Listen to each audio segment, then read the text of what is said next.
The story I'm about to tell happened to me when I was 23 years old. At the time, I was living in the Midwest.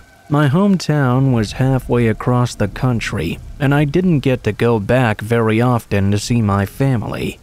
My first year away, I decided to spend Thanksgiving alone. Flying back and forth 2 months in a row didn't make much financial sense.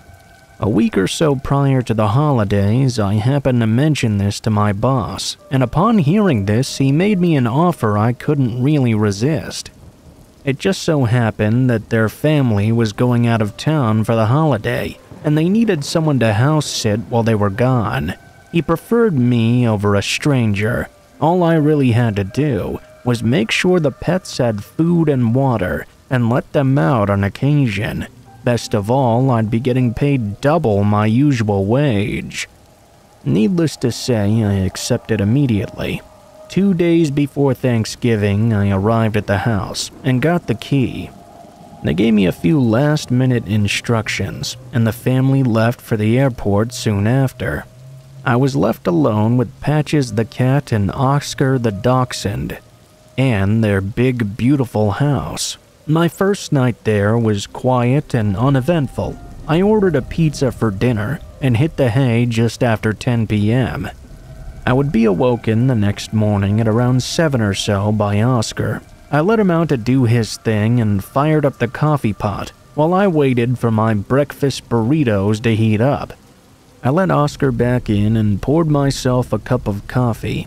Oscar was staring at me quite intensely as I enjoyed my meal and watched the morning news. After breakfast, I got an urge to take them out on a walk around the neighborhood. I heard there was a nature park nearby, and I was curious to check it out. I assumed Oscar would love all the new scents too. We walked around there for about an hour or so, then headed home. I started working on dinner. Just because I was spending the holiday alone didn't mean I wasn't going to stuff myself. I put my pre-cooked chicken in the oven to reheat and began working on the sides as well. Maybe an hour had passed by before I began hearing a rattling at the front door. At first, I was going to just ignore it, but Oscar started growling. I turned off the stovetop and followed the noise. Oscar ran ahead of me and soon began barking. He seemed pretty worked up over something. I stopped at the edge of the hallway and peeked around the corner. At the door, I could see a humanoid form through the glass. It looked like they were trying to get the door open. Oscar was losing his mind now. I was frozen stiff. I had no idea what to do. To my surprise, the door cracked open. Oscar was fighting to get at the person trying to squeeze through the narrow space in the door. The person was attempting to kick at him. I knew if I was going to do something, I had to do it right now. I ran back to the kitchen where my phone was sitting and dialed 911. I could now hear the man yelling at Oscar by the door. The little guy was fighting his heart out against the man. God bless him. The operator had just told me the cops were on their way when I looked up and made eye contact with a very tall and skinny man. I don't think he was expecting me to be there. His eyes bulged wide open, as was his mouth as well. Fear overtook me, and I started to scream at the man to get out. It wasn't long before he turned tail and ran back out the door. Oscar started barking at him again as he ran away. The cops showed up a minute later, and I gave them a description of the man. One of them suggested staying somewhere else for the night, but I couldn't leave Oscar all by himself after he fought so hard. Patches returned to the home around dusk sometime and joined Oscar and I, where we curled up on the couch together and watched movies until sunrise. I was able to eventually doze off for a few hours. I got up at around noon to call my boss and let him know what had happened.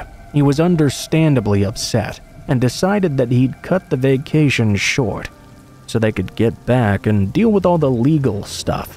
The family arrived back in the early hours the next morning, and I got home and into bed at about dawn.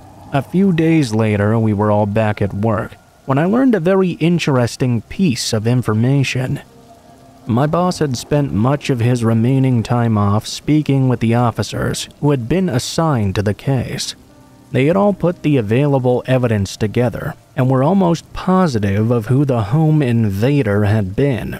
His name was Brent, and he had worked for the family for several years. That was until my boss was forced to let him go because of his drug issues. Brent was aware that the family went out of town every year, but it was the physical description that ultimately convinced them of his guilt. It didn't take long for the cops to catch up with him, and he took a deal for a decreased sentence. He was back home with his family by the next Christmas. I'm not gonna say I was mad that he got off so lightly. After all, he didn't do anything to me technically. It was his drug addiction that drove him to make such a stupid decision. I just hope that he's gotten some help now and isn't suffering as he was back then. I've since married and moved on to another job in a new city. I've wised up a bit since then, and I wouldn't suggest any young woman do something like that by herself, especially with the way things are nowadays. If I had to do it all over again, I would have just spent the money and flown back to be home with my family. In hindsight, the money didn't make up for not being able to be there with my parents on such an important day.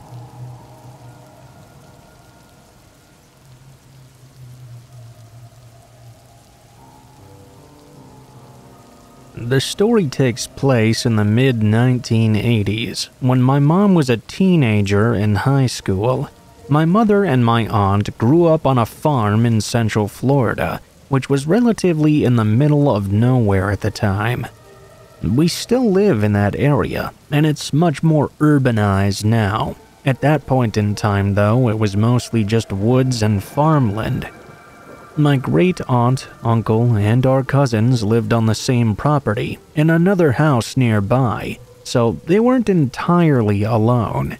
However, outside of that, you'd have to drive a mile or more to reach your next-door neighbor. My grandfather coached for the local high school football team, and my mother and aunt were cheerleaders, so on Fridays he would have to coach at the school's game, and my mom and aunt would be there to cheerlead.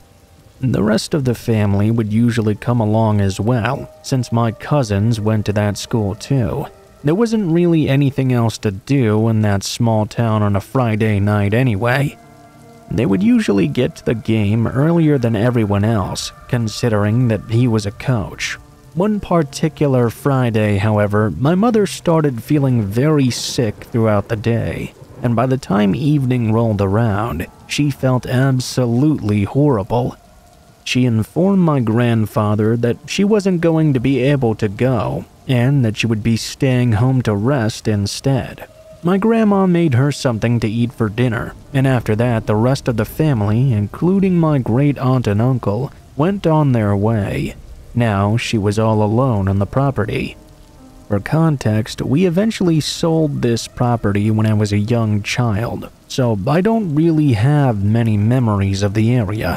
One thing I do remember very distinctly, though, is that it would get very creepy at night, even with other people being there.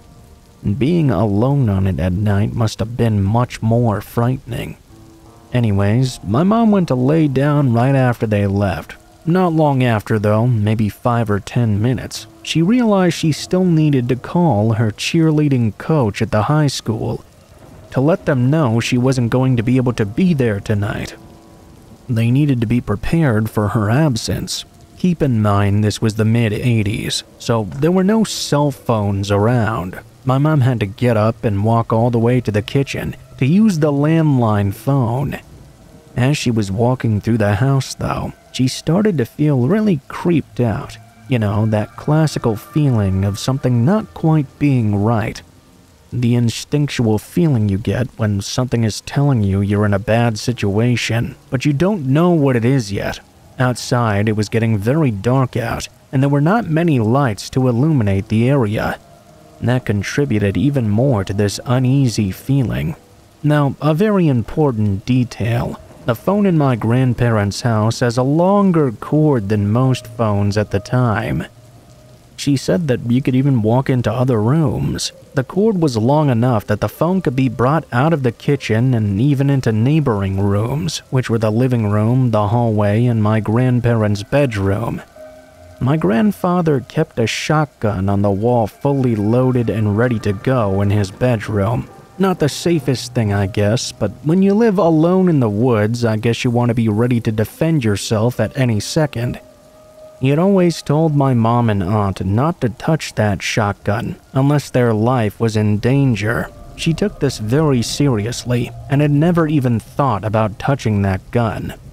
At this point, she was in the kitchen. She dialed the number to call her coach and informed her about the illness. I believe they continued talking for a while because the coach was still on the phone with her when my mom began to hear strange noises coming from my grandparents' room. My mother, still very frightened, told the coach that she'd heard something. The phone was still pressed to her ear. She wasn't sure if she was overreacting or if she had just imagined something. As she opened the door to my grandparents' room, what she saw made her drop the phone right on the floor. The window was completely open, and there was a large man with one leg over the windowsill and one leg still outside. What was so awkward about this was that he had basically stopped in the middle of coming in when he realized that he'd been caught in the act. It appeared he was not expecting anyone to be home, or simply didn't expect her to have heard him coming in. They stared at each other for a good 5 seconds, him just halfway into the room, and her standing there in the doorway. Floor and ran for the gun. My mom's coach was still on the line asking if she was okay. Shotgun in hand, now staring at each other, both unsure of what to do. My mom was terribly frightened. She finally mustered up the will to speak first, in a very frightened and shy voice. "I have a gun. Turn around or I'll shoot you." The man just stood there. She said it was if he was wondering whether she was bluffing or not. Finally, after what seemed like hours of just staring at each other, he swung his other leg over the windowsill very fast, like he was about to charge her. My mother, terrified, with her hand shaking, fired the gun and hit him right in the shoulder. The impact was so strong it knocked her back onto the floor and sent the man tumbling out the window that he had come in from. Blood was everywhere around the window area. She picked the phone back up, now sobbing, and told the coach to call the police. She looked back outside and saw the man running, clutching his shoulder and bleeding all over their yard. He sprinted off into the woods behind their property. Keep in mind, he'd just been shot in the shoulder with a shotgun. It's not like it was a small handgun or something. Even so, the dude had just gotten up like it was nothing and started hauling it off into the woods. I don't know the exact order of what happened next, but the police eventually did get there. My grandparents hurried home sometime shortly after. The police were still there when they arrived. I think the most weird part about this story is that there was a huge trail of blood the guy had left as he was fleeing the property. It went out into the woods. The police investigated and found that it continued for some distance into the forest, but then eventually stopped and disappeared. There was no body or anything like that. The trail just stopped altogether. They never caught the guy in the end. I think that's bizarre, because she shot him in the upper torso with a shotgun. There was so much blood everywhere. So how the guy managed to get away, apparently alive and so quickly, without the cops ever catching up to him, is very odd indeed.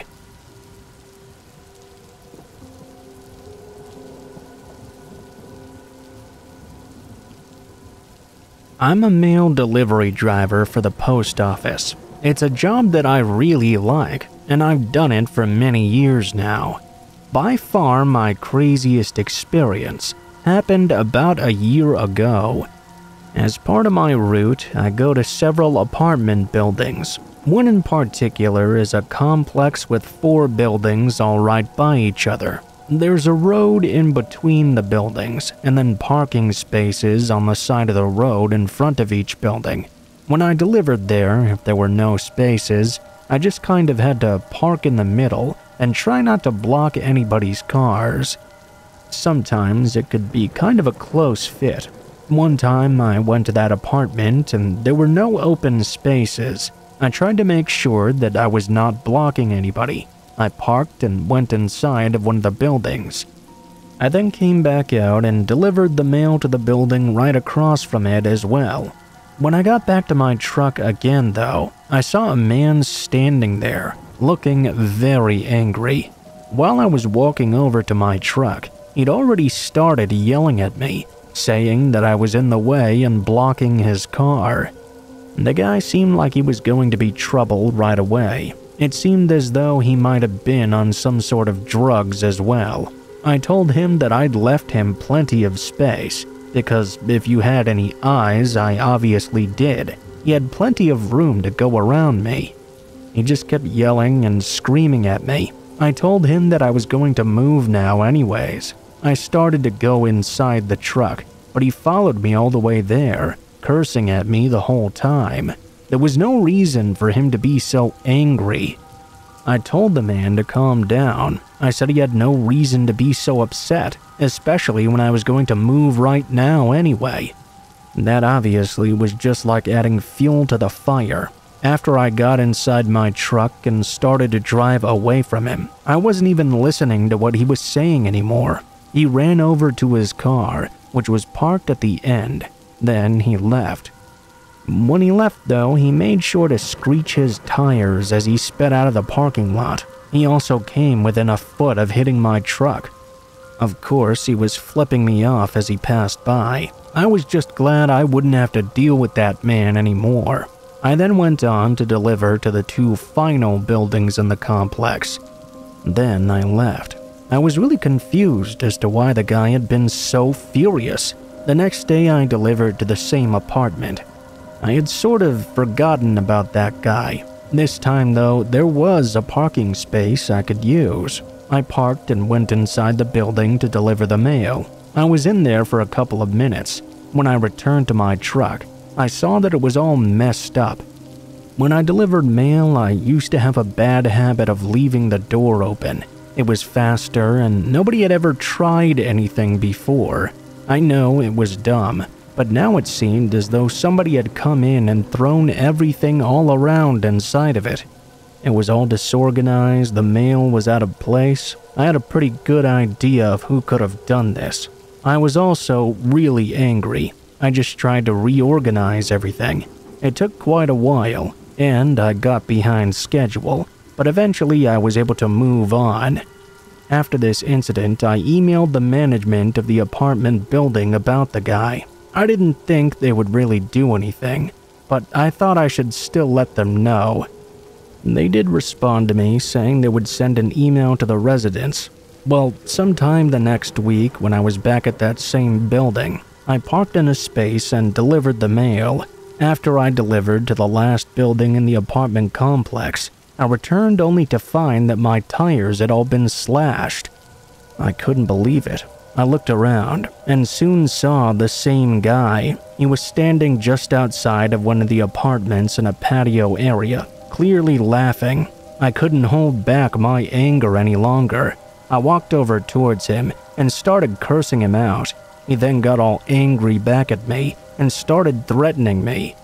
He said I was lucky he'd only gone after my truck this time. I realized it was pretty dangerous to provoke this guy. I walked away with him still yelling at me as I did. I got back to my truck and called the police. They arrived sometime later and arrested the man. The cops and the man seemed to know each other by name, which told me this was not his first time doing something dumb like this. After that incident, I never saw him again. I found out that the man didn't even actually live at that apartment complex. The place was his ex-girlfriend's, and he was trying to stalk her or something. It blows my mind how he could get so angry at me like that, but hopefully the guy gets the help he needs.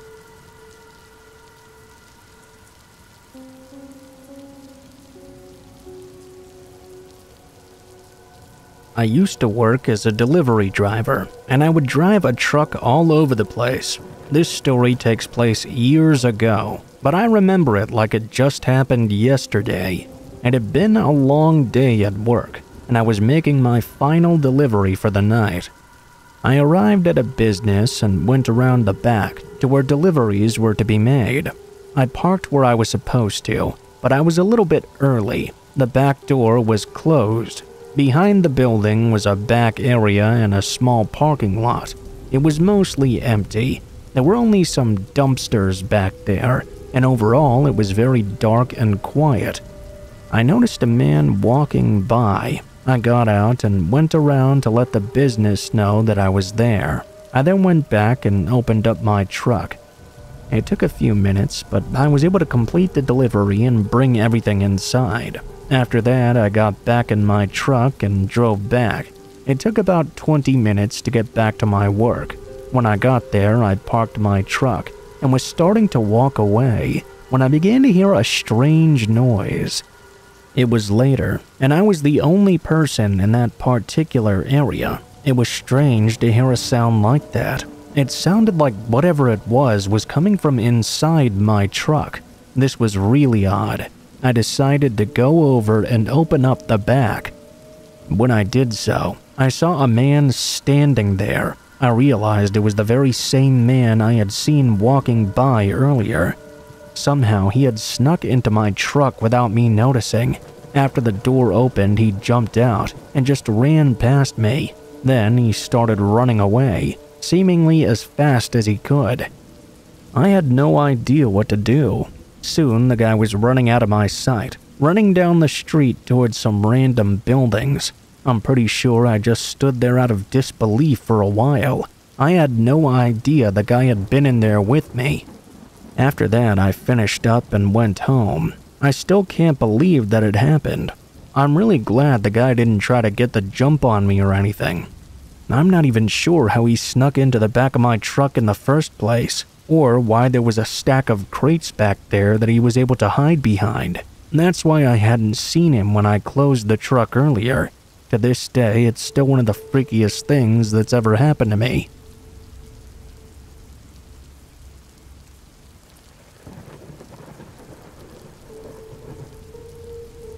I had been working in my parents' Chinese restaurant for as long as I could remember being alive.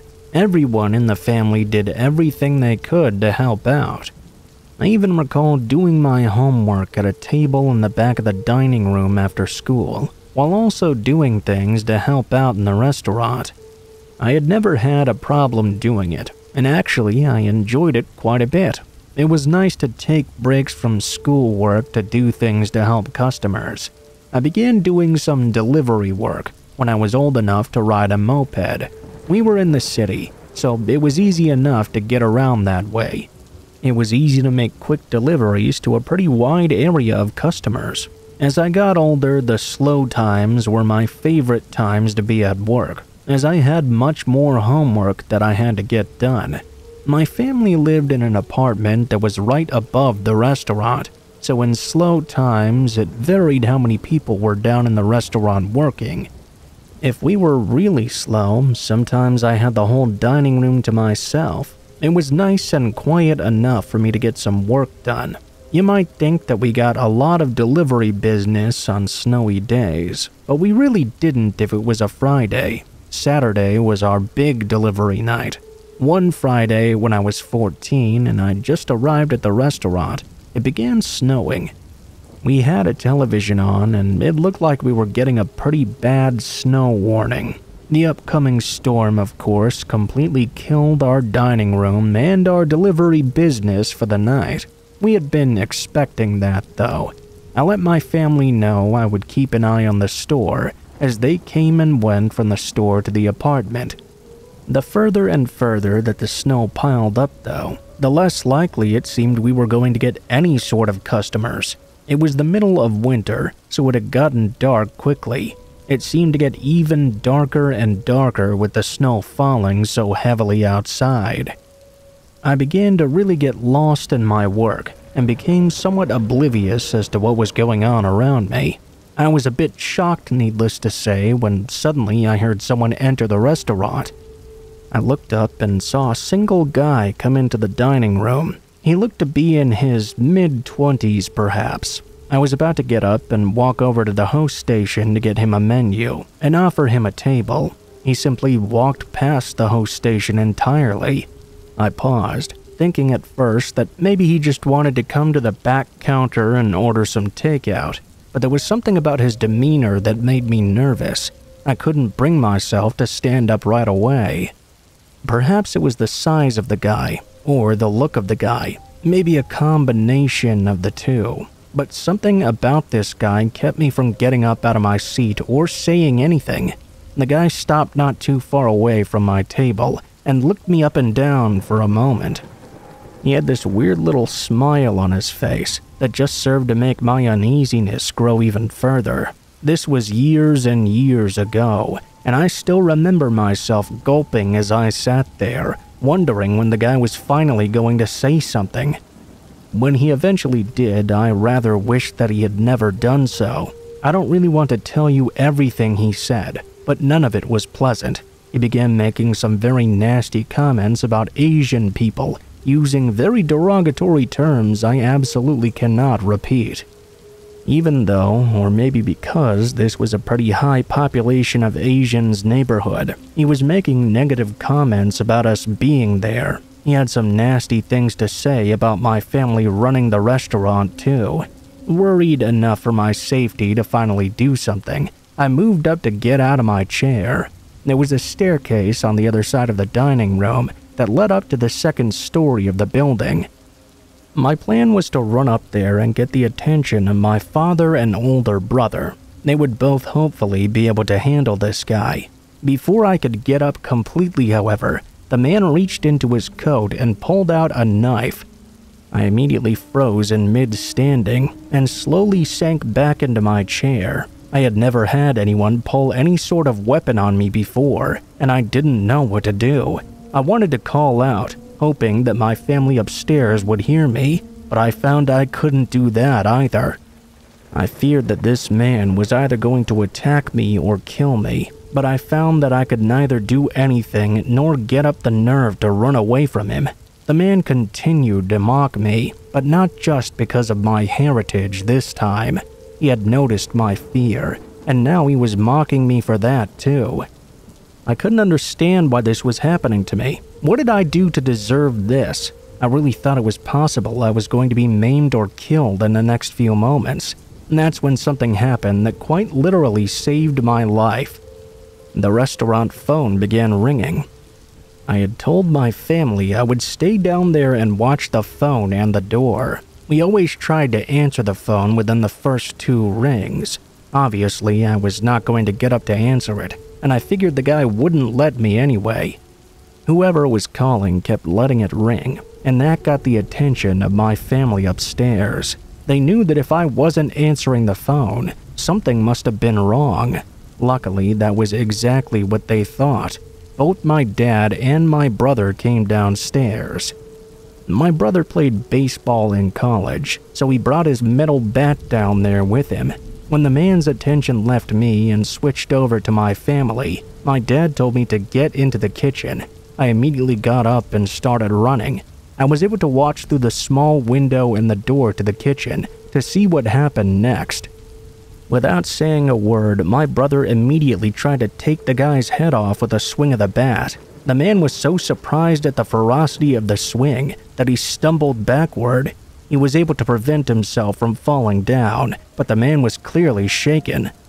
Before my brother had the chance to take another swing, though, the man immediately turned tail and ran to the door, then out into the snowy night. My brother chased after him, clearly intending on beating the man down, but my dad told him that was a bad idea. He didn't feel it was worth risking any sort of injury to my brother to chase the man down. After that, no one would ever stay down in the restaurant by themselves. There had never been any sort of attack like that on our restaurant before, so it hadn't seemed like it would be a dangerous thing to do. After this, we had a rule of 2 family members and a weapon being kept in the dining room at all times. I'm happy to tell you, though, that we never actually had to use the weapon.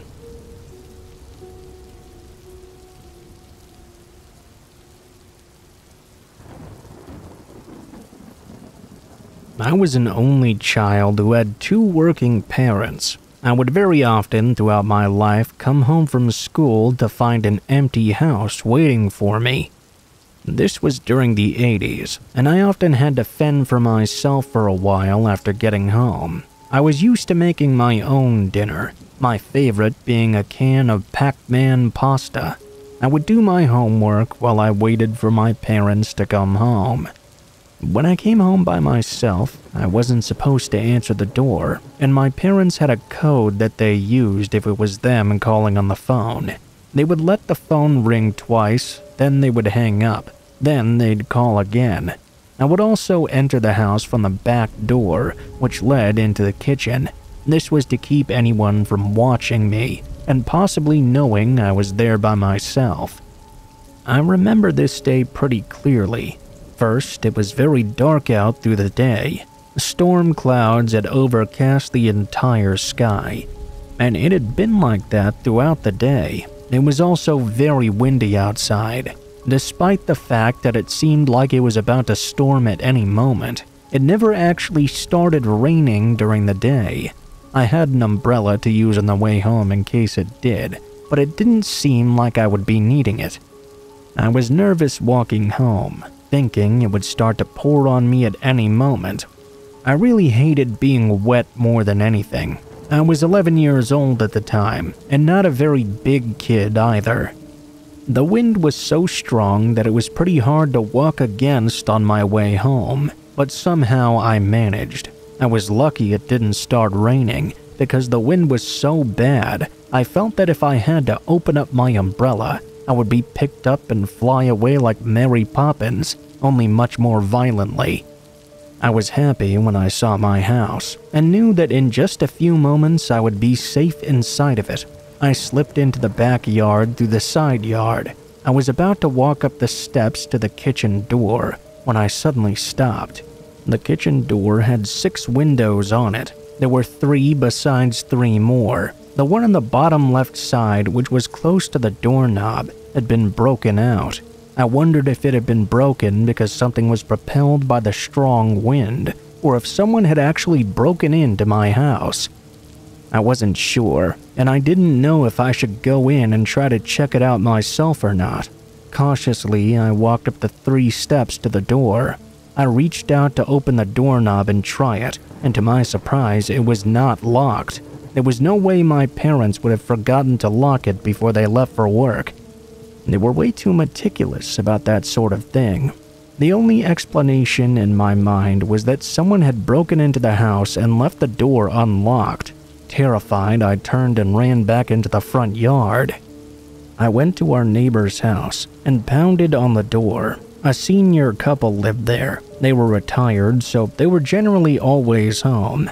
I told them what I'd seen, and they let me into the house while they called the police. Then they called my parents to let them know what happened. The police arrived and entered the home. They found a man hiding out in our basement, tucked away in our crawl space. I'm not sure why he chose to hide there. I assumed he had broken into our house to rob it, but I couldn't be more wrong. Turns out the man had escaped from the local jail. He was on trial for kidnapping and abusing children. When I first walked up to the back door, I considered that the window was just broken because of the wind. I almost considered going into the house and looking around.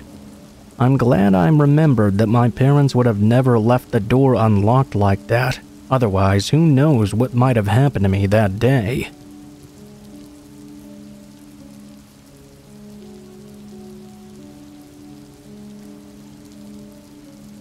I moved around a lot when I was a kid. I grew up in a military family, so my dad changing stations was pretty common. He had a high rank and a high salary though, so we never had to live in military housing, which was a bit of a good thing. The few times I had been on military housing, I didn't care for it much at all. The biggest thing was trying to make new friends whenever I came to a new place to live. I never really had a problem with that though. I wasn't too shy, and since I went to schools that were mainly populated by other military children, there were many who were looking to make new friends like I was. I had a lot of different best friends in many places, all throughout my childhood. One of the most unique experiences I ever had, though, was a friend I made when I was 13 years old. First off, even though the school had mostly military children in it too, I had made friends with a guy whose family was not related to the military in any way. Not only did the guy Kyle go to the same school as I did, but he only lived down the street from me as well. The two of us spent a lot of time hanging out at school and each other's houses. Looking back at my life before high school, he was probably the closest friend I ever had growing up. Kyle and I used to have sleepovers at each other's houses all the time. We spent so much time at each other's houses that we didn't even have to ask our parents' permission in order to do so anymore. We would be just hanging out at one place or the other and eventually just end up going to bed there. If one of us didn't come home, our parents just assumed we were at the other's house. Maybe on occasion one of our parents would call the others, but that didn't happen very often. More often than not, we would spend the night at my home. That was mostly because I had several video game systems. He actually had the nicer house though. It was a very old house his family had lived in for a long time. It always gave me a bit of a weird feeling when I was there late at night, especially when I had to get up to go to the bathroom in the middle of the night. The floors were very creaky, and I was always worried I was going to wake someone up. Fortunately for me, the family was quite used to it, and I never did end up waking them up. Kyle had a really large bed too, and whenever I slept over, the two of us slept in the same bed.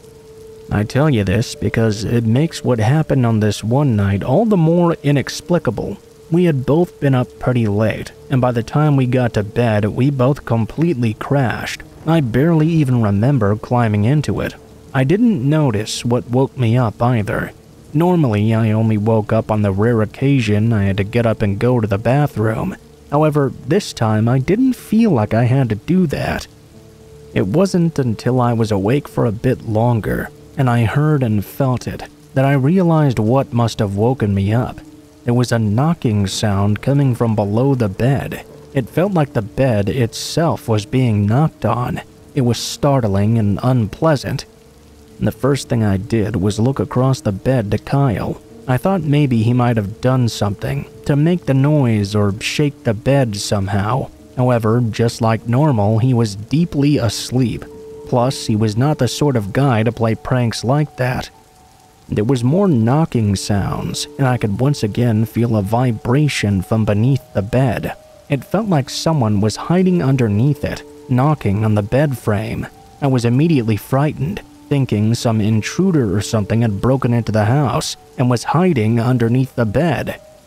I was too old to believe it was a monster or a ghost or something. Part of me tried to convince myself it was still just my imagination. I continued to lay in bed hugging my pillow. I thought if I just laid there for a while, I would drift off to sleep and chalk the whole thing up to my imagination in the morning. That was when I heard someone call out from underneath the bed. "If you do that, you won't wake up." I heard it so clearly that there was no doubt in my mind. Terrified, I cried out and jumped. Finally, Kyle woke up and seemed a bit worried by me crying out. I explained that there was someone under the bed. I ran and turned on the light. Kyle didn't seem so concerned though. I checked and didn't see anything under there. There was no one in the room except for him and me. He told me not to worry about it and to shut the light off so we could go back to sleep. I did so, even though I was sure getting sleep for me would be a very difficult thing that night. In the morning, Kyle explained to me that weird things like that happened occasionally in the house. It was nothing really that anyone in the family got worked up about anymore. They thought it was a mischievous ghost or something. I can't imagine anyone not being frightened without an explanation by this. Kyle and I still hung out at his house a lot. but I never experienced anything like that again. Sometimes I wonder if I just had a bout of sleep paralysis or something. We both stayed friends with each other for a very long time.